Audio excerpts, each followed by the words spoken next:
15वीं सदी की यह कहानी किसी एक गांव में बहुत ज्ञानी पंडित रहा करता था। पंडित के आजू बाजू के सारे ही गांवों में बहुत प्रख्यात था और इसी वजह से धनवान भी।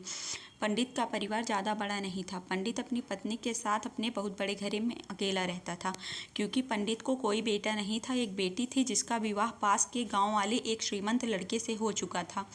पंडित ने शादी से पहले अपने होने वाले दामाद की अच्छे से जांच पड़ताल की थी और अपनी बेटी का भविष्य भी ठीक से पढ़ा था। तब जाकर उसने अपनी बेटी की शादी की थी। लेकिन चंद सालों में ही पंडित के दामाद को बुरी आदतों के चंगुल में फंस गया। जुआ और शराब की बुरी लत ने उसे सड़क पर लाकर खड़ा कर दिया। अपनी बेटी की ऐसी दुर्दशा देखकर पंडित की पत्नी को काफ़ी दुखी होती थी और अक्सर पंडित को कहा करती थी, तुम जाकर उनकी मदद कराओ। पंडित हमेशा अपनी बीवी को यह कहकर उनकी मदद करने के लिए मना कर देता था कि अभी कुछ समय तक उनका बुरा वक्त चलना है।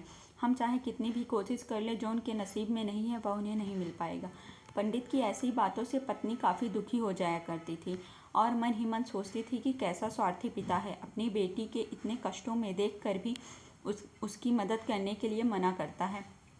आखिर भगवान ने जो इतना सारा धन धान्य दिया है उसका क्या करेंगे? हम कोई और औलाद भी तो नहीं है, नहीं ले देकर एक यही बेटी है, उसके लिए भी कुछ नहीं करेंगे तो किसके लिए करेंगे? पंडित ऐसा नहीं सोचता था। ऐसा नहीं है कि पंडित अपनी पुत्री से प्रेम नहीं करता था, लेकिन उसने अपनी पुत्री की कुंडली में इतने अच्छे से पढ़ी थी कि वह यह पहले से ही जानता था, वह चाहे किसी भी लड़के से शादी करती, लेकिन उसके जीवन में यह समय आने वाला ही था।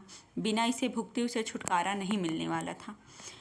एक दिन खाने पीने के लिए भी मुहताज हो चुके थे। पंडित की बेटी और दामाद उसके घर पर आए। पंडित ने उनकी बीवी ने दोनों खूब आदर सत्कार किया, खूब अच्छा खाना खिलाया। पंडित और दामाद की पंडित ने सहायता मांगने की हिम्मत ना हुई, इसलिए वह बिना बोले ही वापस अपने घर लौटने लगे। लेकिन माँ तो माँ होती है। पंडिताइन से रहा नहीं गया और बिना पंडित की इजाज़त के उसने चोरी छुपे बूंदी का लड्डू, उसमें सोने के सिक्के डाल दिए, बेटी और दामाद को दे दिए ताकि बेटी और दामाद की कुछ आर्थिक सहायता हो सके। पंडिताइन यह भी नहीं जान गई थी कि बेटी और दामाद शर्म के मारे उनसे मदद नहीं मांग रहे थे, लेकिन उसने बेटी और दामाद को लड्डुओं में छिपे सिक्के के बारे में कुछ नहीं बताया। जाहिर सी बात है कि जब लोग घर पर जाकर लड्डू खाएंगे तो उसमें सोने के सिक्के मिल जाएंगे। इस तरह बिना उनके मांगे ही उन तक मदद पहुंच जाएगी। सोचकर पंडिताइन मन ही मन अपनी बेटी की मदद करने के लिए खुश होने लगी। पंडित के दामाद और बेटी दोनों का आशीर्वाद लेकर अपने घर की तरफ रवाना हो गए।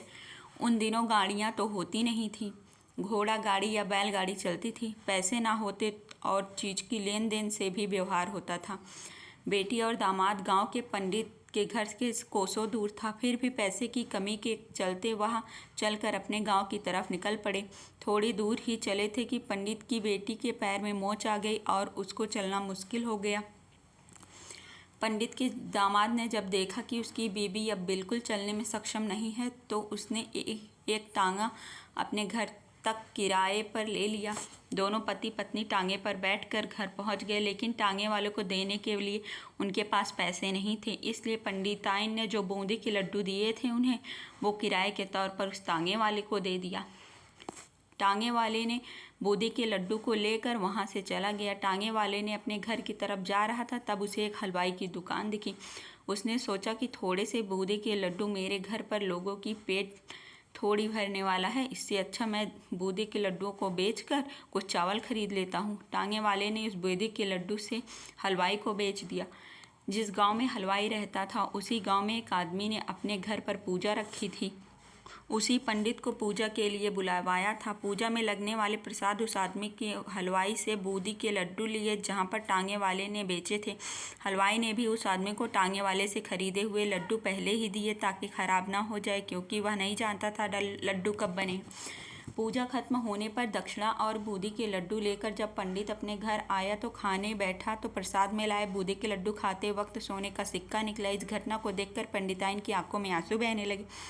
पंडित ने पंडिताइन से उसके रोने का कारण पूछा तो पंडिताइन ने सब कुछ बताया और पंडित को उनकी बातों पर भरोसा न करने के लिए माफ़ी मांगी। पंडित ने पंडिताइन के आंसू पोंछे और कहा, तुम्हारी तरह मैं भी अपनी बेटी को बहुत प्रेम करता हूँ, लेकिन अगर हम उसकी अब भी मदद करते रहे तो दामाद हमसे हमेशा ऐसे ही अपेक्षा रखेगा, अपनी बुरी आदतों को कभी नहीं छोड़ेगा। पंडिताइन अब पंडित की बातों से सहमत हो गई। 2-3 महीने बीत गए। पंडित के दामाद और बेटी फिर से एक बार उसके घर आए। इस बार उनकी परिस्थिति पहले से बेहतर थी, क्योंकि पिछली बार खाली हाथ हो जाने के बाद दामाद ने नया काम शुरू किया था और अपनी सारी बुरी आदतें भी छोड़ दी थी। Thanks for watching and subscribe this channel.